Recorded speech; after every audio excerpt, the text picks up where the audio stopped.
Ok, estamos gravando. Olha o Ariovaldo chegando. O Ariovaldo chegou precisamente, precisão britânica do Ariovaldo, chegando na hora que nós começamos aqui a gravar.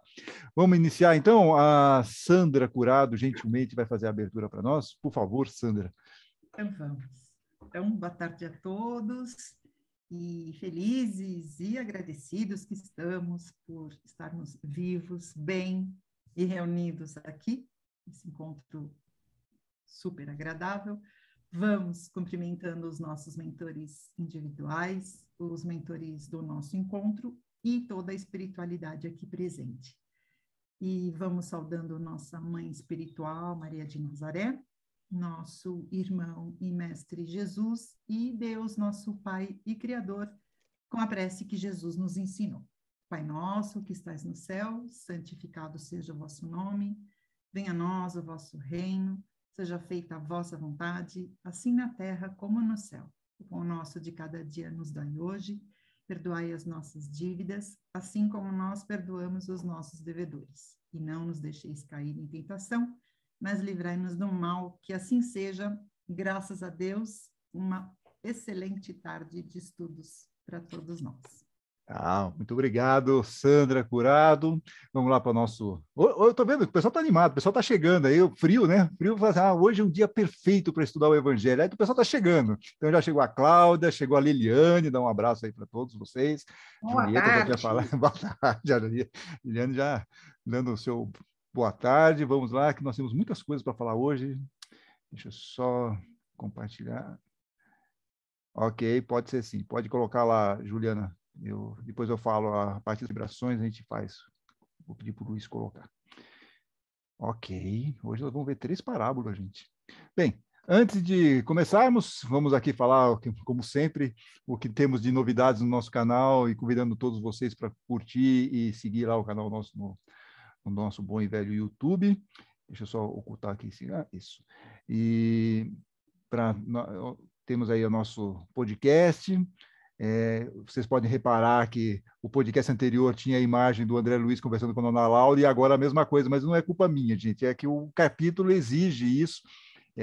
Então eu tenho que sempre ficar procurando uma imagem, mas agora, nesse capítulo que nós colocamos no ar hoje, ele está falando para o André Luiz sobre o bônus hora, e é muito interessante esse capítulo, porque ela vai dar muitos exemplos do uso do bônus hora, e nós vamos ver que tem uma questão aí de um coletivismo dentro do nosso lar. Tem uma coisa tranquila, mas é bacana. É uma ideia interessante aí que a dona Laura passa aí e explica para o André Luiz, e se eu não me engano, acabou a conversa dela com o André Luiz, pelo menos agora, entendeu? Então, acho que é o último momento que eu vou precisar usar uma foto dela junto com o André Luiz aí, que eu tiro sempre do filme.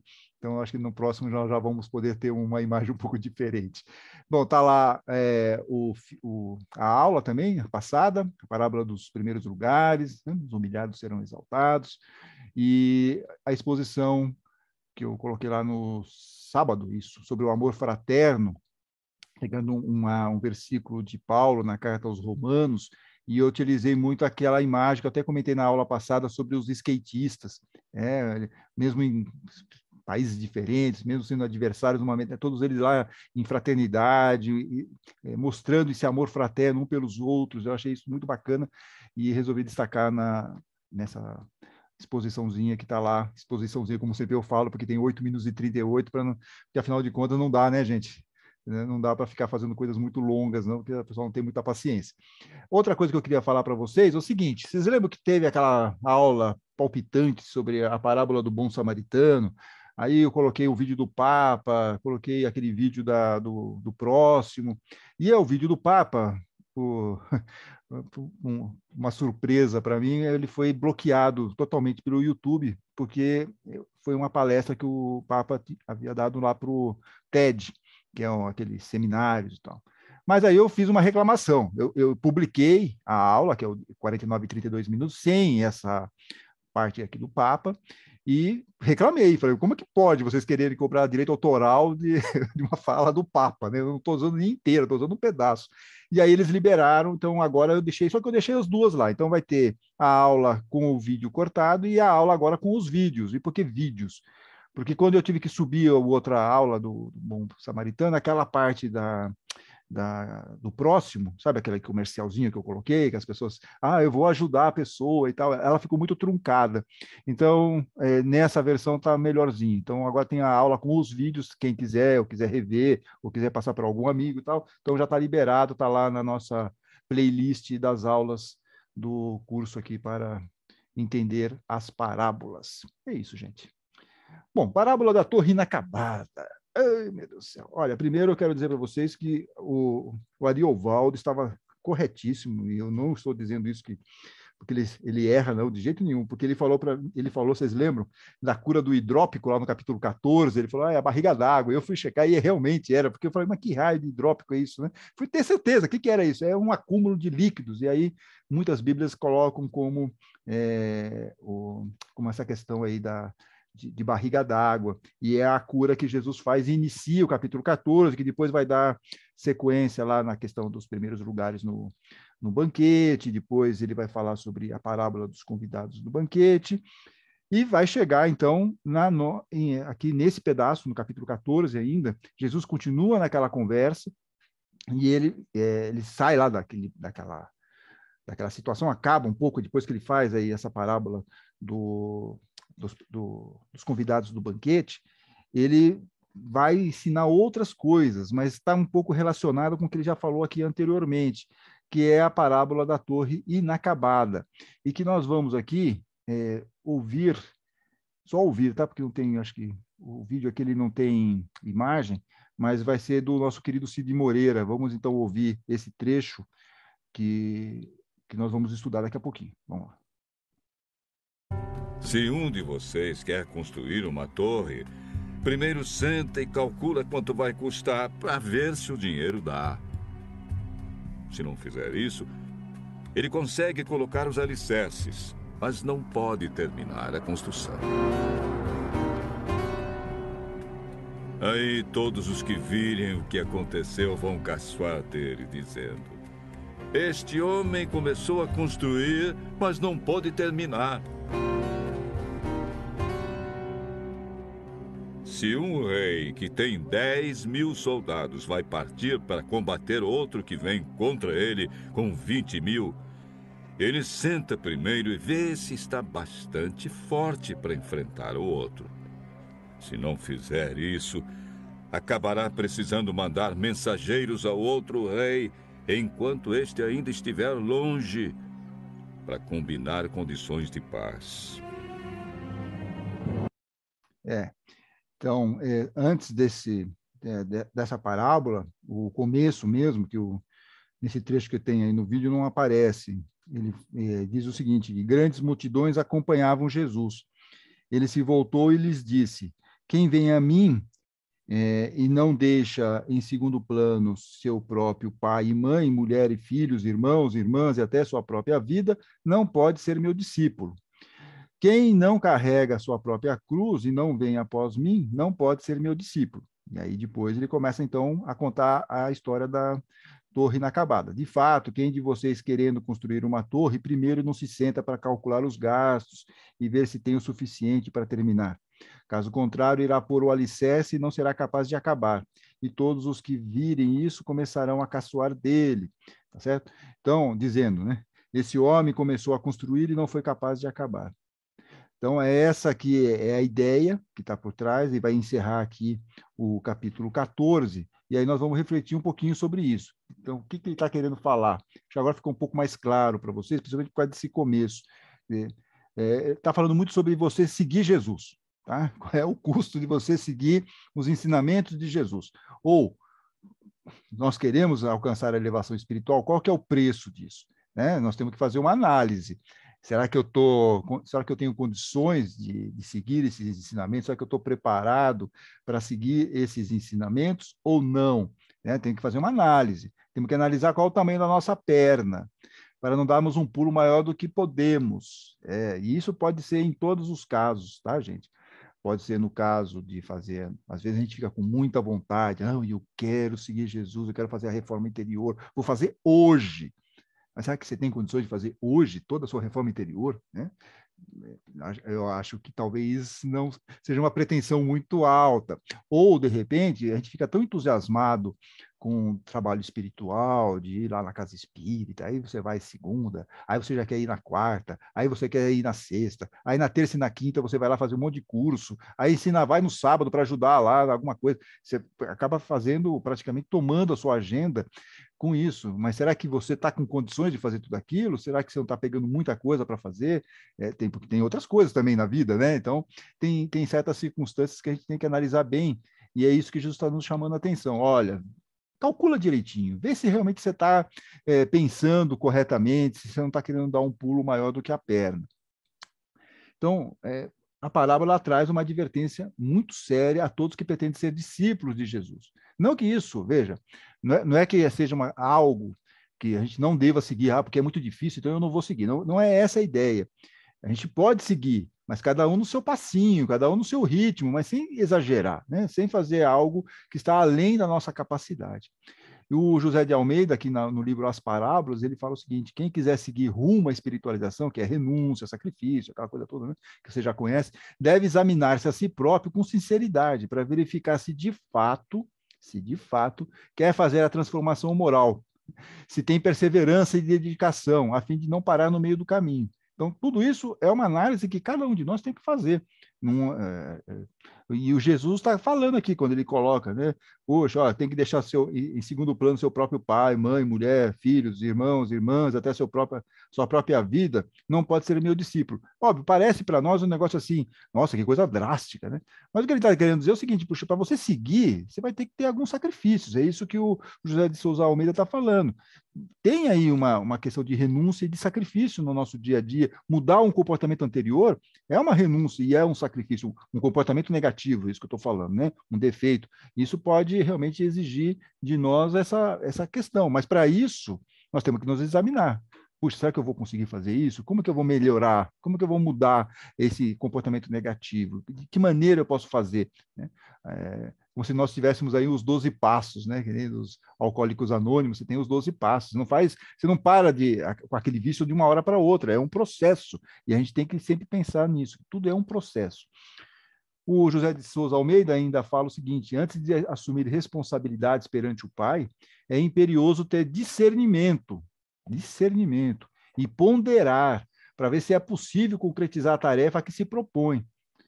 Eu tinha até uma amiga, ela já faz um certo tempo, ela era também expositora, e ela queria fazer tudo, ela queria fazer segunda, terça, quarta, quinta, sexta. Eu falei: olha, tudo bem, mas será que você vai dar conta? Ah, não, eu vou dar conta, eu vou fazer isso. Claro, não há nenhum motivo para não dar certo. Durou um mês, né? Durou um mês. Ela não ponderou, ela não teve um discernimento para entender que ela não teria condições de fazer isso. É muita responsabilidade quando você começa esse trabalho, e o trabalho é tão envolvente que você quer fazer mais, mas também tem outras questões que estão envolvidas aí no nosso dia a dia, e às vezes a gente acaba querendo abraçar o mundo, só que a gente não tem condições. E toda hora aparece isso, né? Toda hora aparece: puxa, eu vou cuidar da parte material ou vou cuidar da parte espiritual? Fica sempre aquela situação, né? Fica sempre aquela confusão, e às vezes a gente quer tentar fazer tudo e não dá tempo. Então, alguma coisa a gente tem que ceder com compreensão, com entendimento, sem sair do caminho. Não é que a gente precisa sair do caminho. Não, a gente segue, mas vai numa outra velocidade, vai numa outra marcha.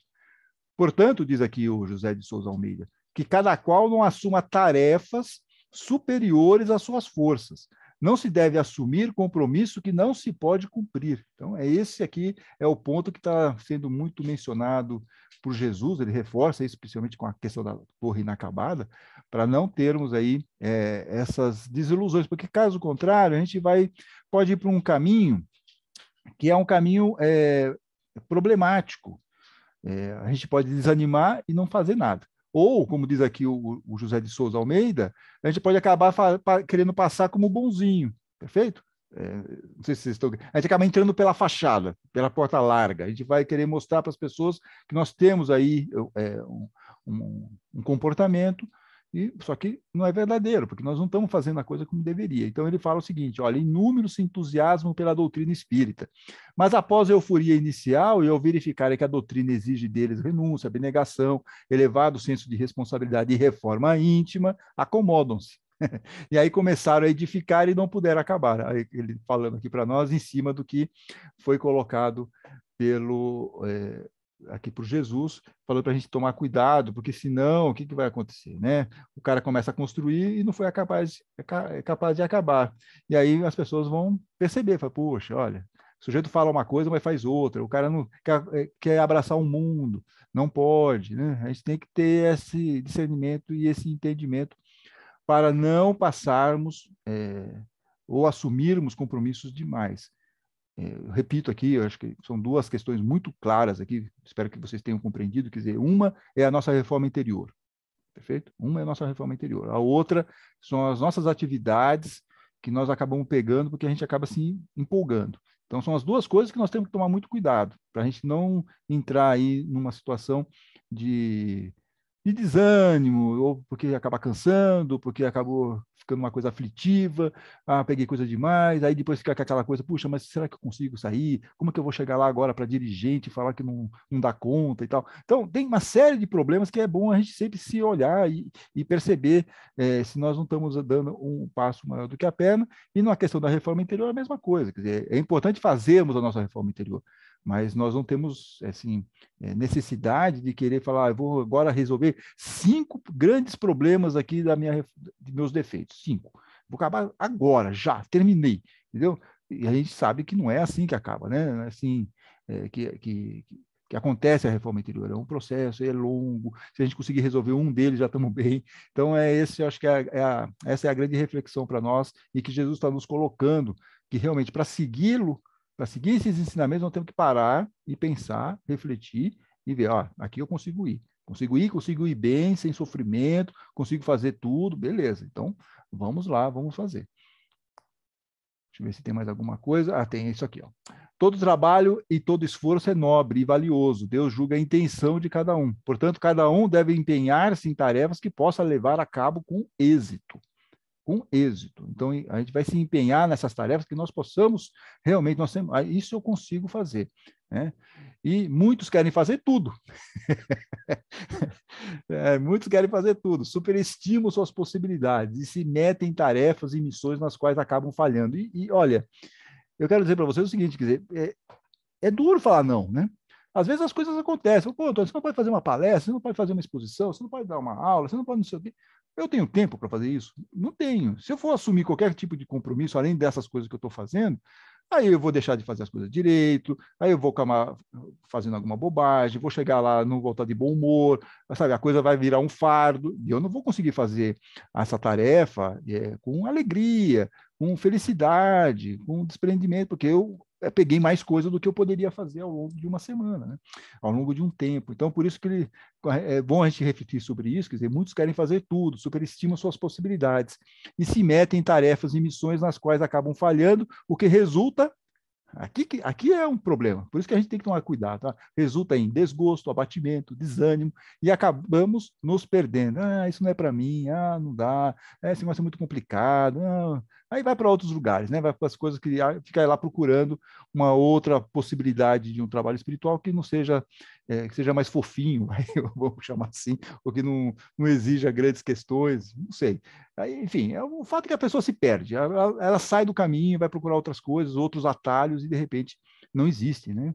Mas por quê? Porque ela está procurando porque ela foi demais, ou ela teve uma ideia equivocada, ela não soube estimar o que seria aquele trabalho espiritual, aquela reforma interior, ou aquele trabalho, de repente, num centro espírita, alguma coisa assim. Ok, gente? Deixa eu ver se tem mais alguém. E aí o nosso querido José aqui, ele fala o seguinte, ele faz umas perguntas que eu gostaria que vocês pensassem mentalmente, de repente até para saber se nós estamos aí com a condição ou não. Então ele pergunta, quais são os meus valores morais? Eu gosto realmente das coisas divinas? Ou prefiro as coisas do mundo? Que pergunta legal essa aqui, né? Eu realmente gosto ou eu prefiro as coisas do mundo? Mas de verdade, gente, tem que fazer essa pergunta, não é para... Vou falar aqui para nós aqui, isso não importa, cada um tem que pensar aqui essas perguntas em casa, depois da aula, refletir um pouco sobre isso, né? Gosto realmente das coisas divinas ou prefiro as coisas do mundo? Sou honesto com as pessoas? Ou continuo passando para elas uma imagem que não corresponde realmente como eu sou. Olha só, nós não vimos isso lá na questão dos primeiros lugares, questão da imagem. Deixa eu pegar mais um aqui. Sou fraterno. Aqui, acabei de falar da exposição do fim de semana, né? Sou fraterno. Deixa eu só botar a Cláudia para dentro aqui. Sou fraterno. Aí a outra questão. Ou nem cumprimento o meu próximo. Aquela aula que a gente acabou de falar aqui do Bom Samaritano lá, né? Quem é meu próximo? Desculpa, quem é meu próximo? E aí? Não cumprimento nem o porteiro do prédio onde eu moro, não falo com ninguém. Como é que funciona isso, né? Deixa eu só botar a Sandra Sonageri também. Outra pergunta que ele faz para mim: cumpro as minhas tarefas com alegria, gente. Cumpro as minhas tarefas com alegria. Aquilo que eu acabei de falar, né? Estou aqui, estou alegre, eu estou assim, isso é um fardo na minha vida. Ou finjo que cumpro as minhas atividades, que aí é pior ainda, né? Aí é a coisa mais complexa ainda. Quer dizer, eu finjo que cumpro essas tarefas com alegria. Veja como tem muito essa questão da aparência, da imagem, mas a gente tem que sair dessa questão nebulosa da imagem, o que nós estamos projetando, e olhar para dentro de nós e falar com muita seriedade, né? Fazer essas perguntas aqui que o José de Souza Almeida está nos propondo lá nesse livro As Parábolas, pensar mesmo, porque aí isso vai nos ajudar a ter uma dimensão da nossa capacidade nesse momento, não quer dizer que isso vai ser no futuro, mas nesse momento, assim, puxa, realmente tem umas questões aqui que eu acho que talvez eu esteja exagerando, talvez eu esteja fazendo tenho que reavaliar. Então, esse eu acho que é o grande tchan aqui usando um termo muito cringe, né? Muito antiguinho, mas esse aqui é o momento para a gente pensar, puxa, reavaliar. Muitos de vocês aí estão se preparando também para começar a trabalhar, né? Terminar aí o curso mediúnico e tal, está todo mundo com sangue nos olhos aí para começar a fazer. Então, pensar nessas questões todas que são colocadas, será que eu vou dar conta? Como está a minha reforma interior? Será que estou conseguindo fazer? Eu estou dando uma aparência de que eu estou realmente seguindo nessa questão da reforma interior. Perguntas, tá bom, gente? Não, é para vocês pensarem, refletirem, que eu acho que é isso que vale aqui para nossas aulas e para os nossos cursos aqui, para as nossas reflexões. Beleza? Alguém quer falar alguma coisa sobre isso, antes de eu ir para a continuidade aqui? Pode falar. Pode, claro. Eu vou até interromper aqui, que assim fica mais fácil. Não, é o seguinte, eu acho que Jesus sempre, muitas vezes nas suas falas, ele usa uma imagem terrena para projetar uma coisa espiritual. Então, aqui eu acho que ele está perguntando para a gente o seguinte: como está o planejamento da sua torre espiritual? Ou seja, para nós espíritas, para mim, a gente não deve falar da gente, mas eu vou aqui, é mais informal do que numa classe, então eu posso falar. Para mim, o meu planejamento espiritual é sair desta encarnação melhor do que aqui cheguei. Nem que seja um pouquinho. Porque se eu sair igual, eu perdi uma. Se eu sair pior, eu perdi mais do que uma. Se eu sair melhor e a lei de causa e efeito não falha, a próxima tende a ser melhor. Aí vai depender das contas acumuladas do passado que eu vou ter que zerar. Mas, em tese, a próxima vai ser melhor. Então, eu acho que ele está perguntando isso. Como está a sua torre espiritual? Não sei se eu falei bobagem, Antônio, mas era isso. Não, eu estava dando risada que você estava falando dos débitos, eu estava pensando nos boletos espirituais que a gente fica deixando, né? Aí tem que pagar, senão a gente vai pro Serasa, né? Uma coisa é prova, outra coisa é expiação. Você pode fazer bem as suas provas, aí por uma questão de colher de chá, eles deixam a expiação de lado, mas essa conta vai ter que ser paga, né? O Jesus não disse até o último centavo, então... Perfeito. Agora, eu só queria chamar a atenção de vocês, que eu ia falar, acabei esquecendo. Porque Jesus fala muito dessa questão aqui, né? Deixe o seu pai, né? Deixe em segundo plano seu pai, sua mãe, sua mulher, filhos, irmãos, blá, blá. O que ele está colocando aqui para nós? Não adianta a gente querer também colocar o sarrafo, pegando aqui a Olimpíada, baixinho, facinho para a gente. Ah, não, isso eu consigo. Não, aí também tem que dar um esforcinho também, né? Vamos colocar um pouquinho mais alto, vamos tentar nos esforçar para conseguir passar daquela zona de conforto. Porque também se a gente ficar naquele, como diz a minha amiga Santa Curada, aqui no Jardim da Infância, no Maternal 2, não dá, né, gente? A gente também tem que exigir um pouco para colocar um pouquinho o sarrafo um pouco mais alto também, né? Mas também não tão alto que a gente sabe que também não vai conseguir, porque também desanima e não tem condições. Mas o evangelho tem que doer um pouquinho, né? para você se refletir. Exatamente. Um pouquinho, tá, gente? Acho que esse é o ponto. Tem que doer um pouco, entendeu? Não pode ser muito fácil. Né? Você não pode passar por ele sem pensar. Peraí, o que isso está dizendo para mim aqui? Exatamente, é isso. Beleza, turma? Tudo bem? Alguém quer fazer mais algum comentário? Muito bem. Então, vamos voltar aqui para a parábola do pastor e da ovelha, gente. Deixa eu ver se isso aqui está funcionando. Bom, parábola do pastor e da ovelha é capítulo 15, tá bom? Vamos iniciar agora o capítulo 15. Essa parábola, ou pelo menos um pedaço dela, está em Mateus, capítulo 18. E eu vou ler aqui da Bíblia Pastoral. Todos os cobradores de impostos e pecadores se aproximaram para ouvir Jesus. Mas os fariseus e os doutores da lei murmuravam: esse homem recebe pecadores e come com eles. Então Jesus lhes contou essa parábola. Quem de vocês, se tiver 100 ovelhas e perder uma, não deixa as 99 no deserto e vai atrás daquela que se perdeu até encontrá-la? Quando a encontra, todo alegre, a coloca nos ombros e de volta para casa chama os amigos e vizinhos e lhes diz: alegrem-se comigo, porque encontrei a minha ovelha perdida. E eu lhes digo, da mesma forma, haverá mais alegria no céu por um só pecador que se converte do que por 99 justos que não precisam de conversão. Essa é a primeira parábola que ele conta, que é o do pastor e da ovelha. Depois ele vai falar da parábola da mulher e da moeda, que nós vamos ver na sequência. E depois ele encerra o capítulo 15 com a parábola do filho pródigo, que nós vamos ver provavelmente na semana que vem. Então ele vai contar três parábolas, ele conta aqui 3 parábolas por causa dessa questão aqui, dos fariseus, olha aqui. Mas os fariseus, os doutores da lei murmuravam: esse homem recebe pecadores e come com eles. Tá? Então, a partir daí, ele vai contar 3 parábolas para mostrar para os fariseus que eles estão um pouco equivocados aqui nessa questão, no olhar deles em relação ao próximo. Então, nós vamos aqui olhar, vamos ver que isso aqui está funcionando. Isso, vamos lá. As 3 parábolas que eu acabei de mencionar, lá do capítulo 15, são a resposta de Jesus a uma única provocação, colocada lá pelos seus adversários, que nós vimos, os fariseus, saduceus, todo mundo, aquele pessoal da religião da época. Ele se mistura com essa gente não recomendável e até come junto com ela. Não é?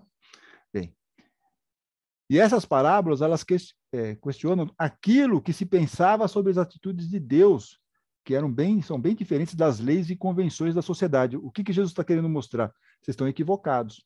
Vocês estão achando que Deus pensa igualzinho como vocês. E não é isso, é outra coisa. Por isso que ele vai contar 3 parábolas na sequência, para tentar mostrar essa ideia de que Deus tem um outro tipo de raciocínio em relação ao que eles, como religiosos, tinham. Né? Então, porque se vocês pensarem, é um absurdo. Como que o pastor vai deixar livre, solto, 99 ovelhas e vai atrás de uma que está desgarrada? Ele está colocando em risco, em tese, né, as 99 que sobraram, mas ele vai atrás. Mas essa é a lógica de Deus. E não é a lógica dos fariseus, dos saduceus, dos religiosos da época. É isso que Jesus está querendo mostrar. Nessa parábola, chama a atenção a atitude absurda do pastor, aquilo que eu acabei de falar, que deixa tantas ovelhas para ir em busca de uma única. E esse movimento, ele vai, então, na contramão da lógica da sociedade e mostra as opções de Deus e seu olhar, bem como sobre a prática de Jesus. É outra coisa. Ele bagunça a cabeça. Mas eu gostaria de dizer para vocês o seguinte: e hoje? Agora a coisa vai ficar feia. Vai ficar feia só numas, né? Porque a gente fica falando muito dos fariseus, saduceus, são nossos grandes inimigos, mas e hoje, gente? Como é que nós estamos vendo aqui na sociedade? Quer dizer, quem são aquelas pessoas que que seriam os pecadores, né? Que come com cobradores de impostos, prostitutas, enfim. Quem seriam essas pessoas hoje? E nós, como nós estamos recebendo essas pessoas? Por que eu disse que vai complicar? Porque quando a gente joga isso para o nosso dia a dia, aí a coisa fica complicada, porque aí começa a mexe no sapato. Então, eu não quero aqui fazer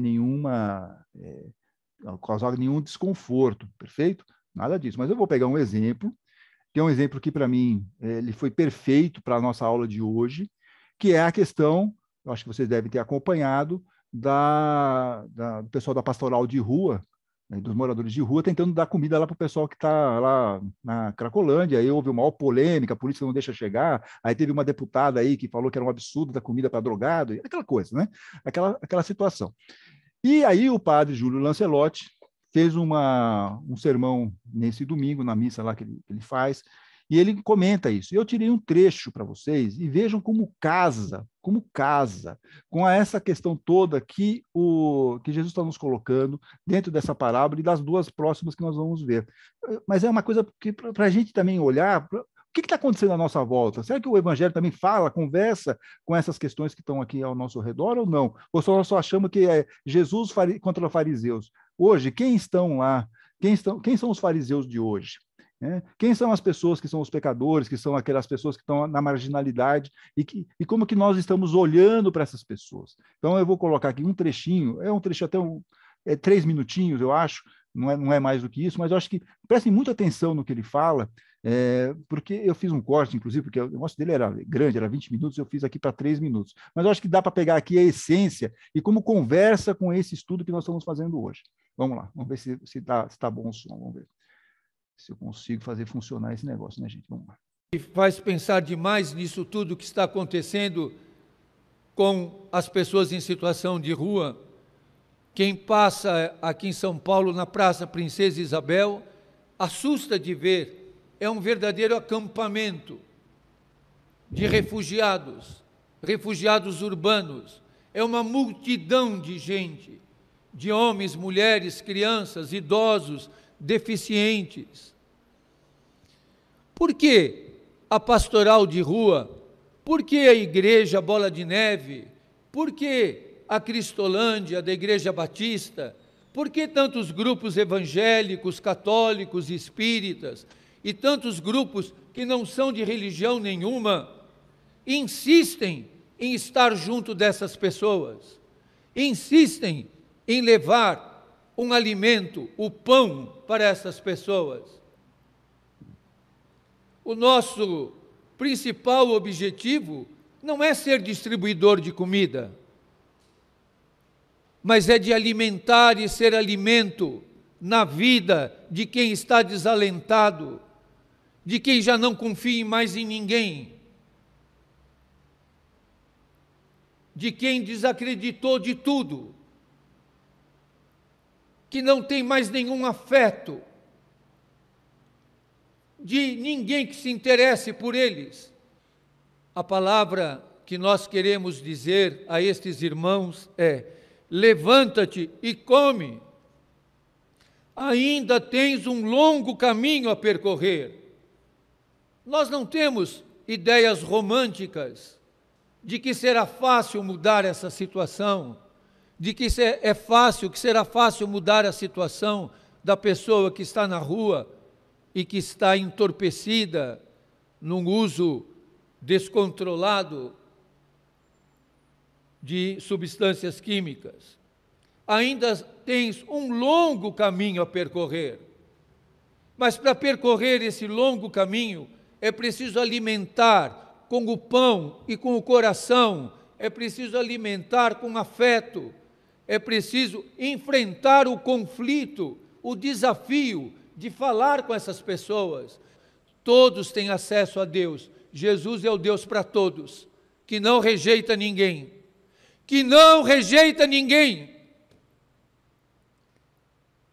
que acolhe a todos. Por isso que eles não queriam um Deus assim. Eles queriam um Deus cheio de intermediários, cheio de despachantes. E Jesus é um Deus que vem ao nosso encontro, é um Deus que ama infinitamente e é um Deus que nos alimenta e que faz uma proposta de partilha, que faz uma proposta de vida. Jesus, o pão da vida, quer dizer, ele será sumido por nós. Assim como aquele marmitex que é dado para o irmão, é para dizer: eu estou com você, eu estou junto com você, você é importante para mim. Eu partilho com você o alimento para que você não pereça, para que você não desfaleça, para que você não desista. Eu te alimento para que você sobreviva, para que você continue vivendo, porque o caminho é longo. Eu não quero a tua dor, eu quero que você tenha alegria de viver o amor. Não quero a tua dor, não quero olhar para você com fome, quero ver que você se alimente para que pense, para que sinta, para que reflita, para que discirna e para que caminhe. Não sejamos egoístas, não pensemos só em nós mesmos. Olhemos para o irmão, mesmo que eu não o entenda, mesmo que eu não o transforme, que eu não consiga mudá-lo, mas o maior desafio do que mudá-lo, do que transformá-lo, é amá-lo. Amém. É isso aí. Pancada, né, gente? É isso aí. Então, vocês vejam como, acho que ficou claro, foi até um pouquinho mais longo do que o normal, assim, dos vídeos que eu coloco, mas eu achei que era impactante, eu acho que é importante a gente refletir. Óbvio que pode causar aí um certo desconforto para muitos e tal, mas não importa, o desconforto é bom, porque faz a gente pensar, é aquela fricção, mas será que é assim mesmo? Será que é isso? Puxa, mas como é que é? Não tem como. Sim, no meu entendimento, tá bom, gente? Cada um de vocês tem o pensamento, você sabe que aqui a gente tem o nosso... Eu não gosto, nem quero ser o dono da verdade, não posso, não é essa a ideia. Eu tenho só as minhas reflexões aqui, e eu compartilho essas reflexões democraticamente aqui com vocês, e vocês também colocam aqui as coisas. Mas eu acho assim, chega um determinado momento que quando você vê as coisas que estão acontecendo à nossa volta, e se eu sou um espírita e cristão, eu não posso ficar de braços cruzados, não posso achar que está tudo bem. Não posso. Quer dizer, eu tenho que falar assim, poxa, se eu estou aqui ensinando o evangelho, se eu estou aqui acreditando nessas informações, nesses ensinos de Jesus, eu estou vendo aqui, e eu estou vendo que isso aqui está conversando com o nosso dia a dia, pô, eu tenho que me posicionar, eu tenho que falar, eu tenho que pensar dessa maneira. Eu falei, pô, não é possível. E aí vem o padre Júlio e fala aquilo que eu estava aqui refletindo sobre essa situação toda. Eu falei, preciso compartilhar com vocês, entendeu? Foi essa a minha intenção, e para ver como mostra, né? Como é, assim, claro, quer dizer, assim, é transparente, no meu entendimento. Pode ser que eu esteja completamente enganado, mas para mim é transparente, assim, não tem muita discussão de como as coisas conversam. O momento de Jesus falando lá da parábola e esse discurso, essa exposição que o padre Júlio falou sobre uma situação que está acontecendo em São Paulo, maior cidade da América Latina, aqui ao nosso lado, acontecendo uma situação que, para mim, conversa muito aqui com o Evangelho. Não sei se alguém quer falar alguma coisinha, senão eu já vou na sequência já falar da mulher e da moeda. Se alguém quiser falar, fique à vontade. Oi, Ariovaldo, deixa eu só interromper aqui, pronto. Justamente essa parte do padre Júlio Lancelotti foi uma parte aqui que do estudo aqui da ovelha perdida. O autor que eu pesquisei, ele diz assim, sobre quando o pastor coloca a ovelha sobre os ombros, né?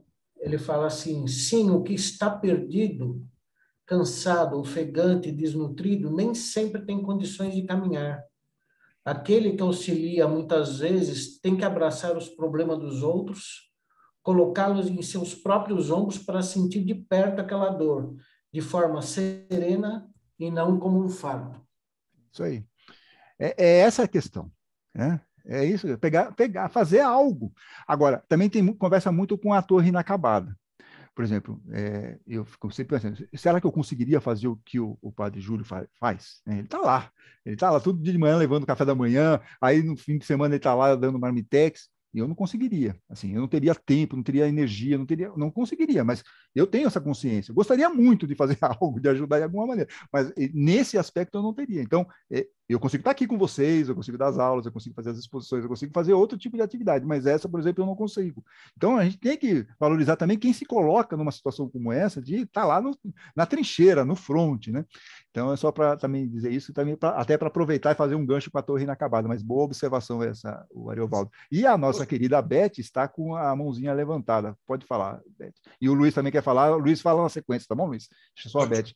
Vamos dar prioridade para os palmeirenses, né? Já foi o Ariovaldo, agora vai a Beth, vamos lá. Eu estava ouvindo o padre, eu gosto muito do padre Lancelotti, muito mesmo. E aí ele disse assim, que não é só a marmita que é dada, né? É a atenção, é dizer, eu estou preocupado com você. E muitas vezes as pessoas não querem fazer, porque isso é uma caridade. Para mim, resumiu o discurso dele como a caridade, né? Às vezes as pessoas acham que para fazer ter esse tipo de atitude é necessário você realmente botar a mão na massa. Às vezes é apenas uma conversa. E foi exatamente o que ele disse, né? Dentro do discurso dele. Mostrar atenção, né, Beth? Mostrar uma atenção, mostrar que você é um ser humano. Você é um ser humano, isso. E isso é uma forma de caridade. Ah, perfeito. Para quem já fez algum trabalho voluntário, na parte, a gente percebe que não é aquilo que você está dando para a pessoa. É importante, mas não é o mais importante. O importante é o ato, é você mostrar que você se preocupou com ela de alguma forma. Que pode ser no formato de uma marmita, como ele estava falando, mas para mim pode ser só de fato de você estar lá e estar conversando, e estar olhando, só e estar trocando. De você se interessar e perguntar como é que vai a vida. Perfeito. Né? Então, resumo, por isso que eu gosto muito do Padre Lancelotti, que ele é bem... Gostei. Legal. Depois você me manda esse vídeo aí, por favor, de novo. Mandarei o link inteiro, na íntegra, para você. Ô, Luiz Eduardo, vamos lá. Obrigada. Eu acho que essa parábola, nessa parábola, Jesus está nos fazendo também uma outra pergunta, que é: quantas vezes na minha vida eu fiquei com as 99 e deixei para trás, e muitas vezes eu deixei para trás o que eu poderia ter ido buscar.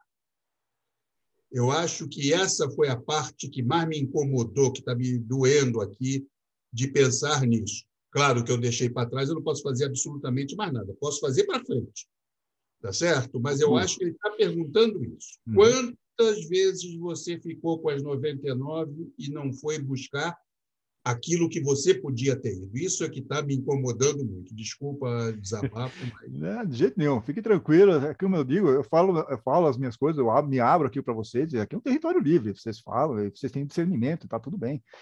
Acho que é importante a gente refletir juntos, isso que é legal, e cada um contribui com uma visão.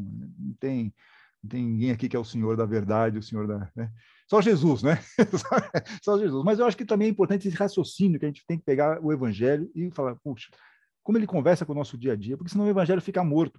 O evangelho fica parecendo uma historinha de, sabe, fábulas, e não é. O evangelho ele conversa e dialoga com o nosso dia a dia. Né?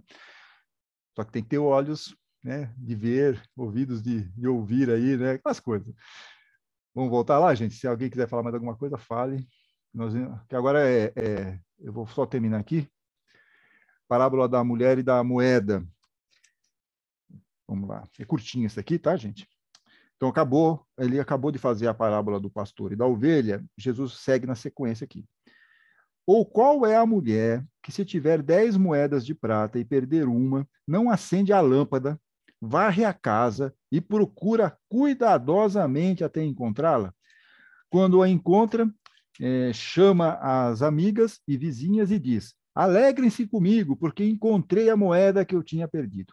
E eu lhes digo, da mesma forma, há alegria entre os anjos de Deus por um só pecador que se converte. Aqui a questão da moeda, tem lugares que falam que é moeda de prata, outros falam que é a dracma, enfim, não importa. O interessante é que eram as moedas e ela está tentando procurar aqui. Ela tinha 10 moedas e procurou uma. Perdeu uma, e para ela é um prejuízo, você está perdendo quase 10% dos seus valores. Então, é uma forma de Jesus também nos colocar aqui essa questão de você tem que procurar, tudo é valioso, né? Qualquer coisa é valiosa. E a Bíblia pastoral nos diz o seguinte, que se na parábola anterior Deus foi apresentado na figura de um pastor, aqui ele aparece na imagem de uma mulher pobre. Acho que isso também é legal, você vê como Jesus vai mudando, e depois ele vai para outra parábola, que é a parábola do filho pródigo. Então, também ele vai pegar outras referências aqui, sempre muito dinâmico aqui, as histórias contadas por Jesus. Lucas defende a tese, aqui, eu até grifei em vermelho, porque eu acho que no fim é tudo isso que acaba se juntando para nós aqui, né? Lucas defende a tese de que a misericórdia de Deus rompe todas as restrições humanas em relação a como Deus agiria para com os pecadores. Perfeito? Então, essa a ideia aqui. Nós temos que pensar Deus como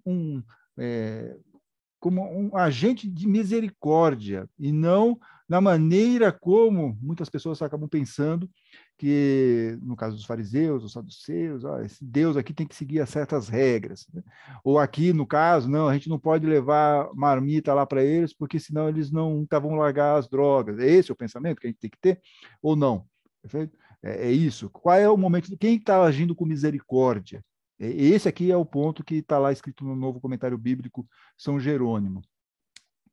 Na Bíblia Paulinas diz o seguinte, como a mulher, Deus não economiza esforços, isso aqui é importante, Deus não economiza esforços para recuperar o ser humano perdido, aqui a misericórdia agindo mais uma vez. O José de Souza e Almeida, a alegria entre os anjos, quando Jesus acaba, né?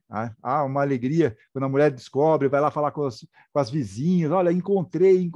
Essa que é a alegria no plano espiritual, sempre que se recupera uma ovelha ou uma moeda que estava perdida. Essa ovelha e a moeda estão entre aspas aqui, né? Porque, na verdade, é quando você consegue recuperar uma pessoa. Daí, então, esse desabafo que nós ouvimos do padre Júlio Lancelotti, poxa, ele está tentando, ele mesmo tem noção, poxa, talvez a gente não consiga, não é fácil todo esse processo, mas, poxa, se a gente conseguir colocar uma pessoa no caminho, tirar essa pessoa daquela situação, já não está valendo? Já não é uma ação de misericórdia? Esse é o ponto. O plano espiritual, então, como diz Jesus, a alegria entre os anjos de Deus. E aí tem uma pegada aqui que eu gostei muito do José de Souza e Almeida, puxando um pouco, fazendo uma interpretação mais espírita para nós, dessa questão. Então ele fala o seguinte, essa parte, acende a lâmpada e varre a casa. Então, na visão aqui do José de Souza e Almeida, a lâmpada significa também o evangelho, cuja luz propicia encontrar os que estão perdidos. Né? Ela é um farol, praticamente. E a varredura significa também os sofrimentos e as expiações pelas quais passamos até adquirirmos o brilho que caracteriza a pureza e a limpeza. É uma visão espírita, eu achei bacana para compartilhar aqui com vocês, né, que o evangelho, na verdade, é a lâmpada, mas nós temos que ter essa noção, né, tem que seguir aquela luz, né? É a luz, nós estamos meio perdidos, qual é a nossa luz? É o evangelho, mas nós temos que saber ler, refletir sobre aquilo e colocar em prática o evangelho, né? E a varredura, na visão dele, na verdade, são os nossos sofrimentos, nossas expiações, que nós temos que ir lá fazer para conseguir encontrar aquela moeda, né? Conseguir encontrar aquele objeto de valor que, na verdade, é o reino de Deus. Na verdade, é Deus. Nós estamos tentando fazer isso para chegar mais perto, para sermos espíritos melhores, espíritos perfeitos.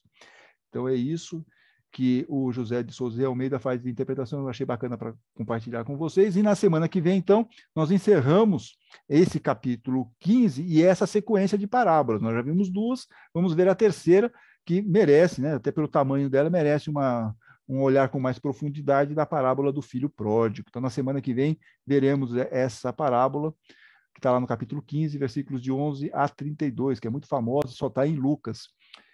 Beleza, gente? Impactante hoje, não? Hoje realmente espero que vocês tenham curtido. Eu achei que essas parábolas elas nos fazem refletir muito, e principalmente com o nosso diálogo aqui, com o nosso dia a dia. Alguém quer fazer algum comentário antes de nós irmos para os nossos encerramentos? Eu imagino, falando em encerramento, se alguém quiser, é só levantar a mão. Que nós vamos encerrar. Oi, Sandra Curado, pode falar. Não, eu queria falar só rapidinho ali do começo daquela da torre, quando você falou da gente se comprometer, né, com as coisas. Tá. Uhum. Eu acho que o grande perigo é quando a gente age com emoção, né, ou com raiva, ou com empolgação. Aí que vem as encrencas, né, porque é numa emoção que você está se comprometendo. Ai, não, deixa comigo, deixa. Então, assim, a gente não pode se comprometer facilmente, né, a gente precisa pensar. A gente não consegue falar, olha, posso pensar, né? Depois eu te dou uma resposta, mas não, né? Acho que na hora, aquilo que você falou, você quer ser legal. Né? Ou você quer se sentir útil também, você quer falar, eu quero fazer, nossa, que legal, e vai, né? Só que às vezes... comigo, tá? E depois a gente não... Porque depois você vê, não devia ter falado aquilo, eu não estou dando conta, e aí? Né? Vai chegar mas é sempre com emoção, né? Quando tem uma emoção, quando você age com raiva. E é muito difícil. Vamos combinar aqui que é muito difícil, porque a gente realmente fica na empolgação. A gente quer participar, a gente quer fazer as coisas, né? É muito difícil. A gente também não pode censurar. Quem nunca, né? Como se fala, quem nunca já entrou numa roubada dessa? Eu sempre. Então, é isso, né? É isso. Outra coisa que eu achei muito curioso foi assim, ela chamou as vizinhas e as amigas, sempre feminino, né? O Lucas, ele é... Lucas é isso? Por que a mulher chamou as vizinhas e as amigas? É para pensar, né? Compartilhar, né? Compartilhar. Mas por quê? Ela não tem vizinho e amiga? Acho que na época não ficava muito bom ela chamar os homens para compartilhar juntos, né? Então, acho que os fariseus não iam ficar muito felizes com a mulher assim. Então, mas ela quis compartilhar aquela alegria, né? Não, tudo bem, entendi. Okay. Muito bom, gente, é isso. Mas o que eu estava querendo falar é o seguinte... Nem todas as vizinhas são amigas, né? Também é isso, né? Também tem essa. Mas na época não tinha essas coisas, viu, Sandra Sonagéria? É uma coisa mais atual essa. Na época acho que todos eram amigos. Ô, Ana Rubim, fala, Ana Rubim. Eu pensando nessa moeda, eu vejo assim que, é claro, para Deus teria que ser todos os grupos, né? Todos os grupos, não importa cor, raça, seriam todos. Mas a questão da moeda, eu acho também que aquela moeda completaria o todo para que ela pudesse alcançar alguma coisa. E isso lhe faria falta. Por isso que ela estaria com tanta alegria. É que nem a pessoa, as mães que têm vários filhos e um deles, por alguma razão, sai de casa e esse filho é o que mais ela queria que estivesse ali, não menosprezando os outros, mas porque ele fazia parte desta família para que eles pudessem obter um bom relacionamento entre todos, porque, afinal de contas, é assim que se faz crescer, né? Então, eu vejo tanto a moeda quanto essa uma moeda, como a própria parábola, seria o grupo, não um único, né? Eu vejo um todo. Um pouco isso que você está falando. Grupo faria falta para formar esse todo, né? Um pouco que você está falando, nós vamos tratar na semana que vem, na parábola do filho pródigo, que afinal de contas ele deixa a família, vai e depois ele vai voltar, né? E o pai vai ficar feliz, porque vai... Tudo bem que o irmão mais velho, já dando um spoiler aqui, não fica tão feliz, mas isso não importa, não nos interessa. Beleza, gente? Mas o que eu estava querendo falar para vocês é o seguinte, que provavelmente nosso curso, assim, ele vai até provavelmente finalzinho de setembro, tá? Estava fazendo uma simulação, então acho que até setembro a gente termina Lucas, tá? Aí depois a gente vê se a gente continua ou não, então, vamos pensando aí, o que a gente vai fazer depois, se é que nós vamos fazer alguma coisa, mas até a última semana de setembro nós ainda estamos com o Lucas, tá bom? Também quero aproveitar e convidar vocês, reforçar aqui o convite, caso que vocês tenham interesse, nós vamos gravar o capítulo 25 do podcast do Leitura Comentada no Nosso Lar na próxima segunda-feira, às 15 horas. Então, quem tiver disponibilidade, quiser participar, só me falar, eu envio o link para vocês participarem via Zoom, tá bom? Aí, a Sandras e eu ficaremos muito felizes de poder contar aí com vocês, quem puder participar, porque a gente sabe também que segunda-feira à tarde também não é um dos momentos mais fáceis aí da vida. Mas quem quiser participar, ter esse momento fraterno, fica aqui o convite. Beleza, gente? Alguma dúvida a mais? Muito bom. Então, eu vou pedir para o meu amigo Luiz Eduardo. Não, peraí, Sandra Curado está com o dedo. Sandra Curado está falando, vamos lá. Não, é que tem a Sandra Sonangeri pediu vibrações no chat. Sim. E a Julieta. A Juliana e a Sandra, né? Não, a Julieta falou. Não, a Juliana. Não, sim. É que eu mandei só para você, Antônio, mas eu. Beleza. Não. Então, faz o seguinte, Luiz. Tá bom, que a Juliana tem eu ponho no grupo, eu copio vibração. De novo. Peraí, que a Juliana vai colocar a vibração aí. Tá ótimo. Eu já anotei as outras, eu anoto aqui. Ok, ela acabou de passar aqui, Luiz. Vê se você está com ela, senão eu leio para você na hora. Juliana, oi.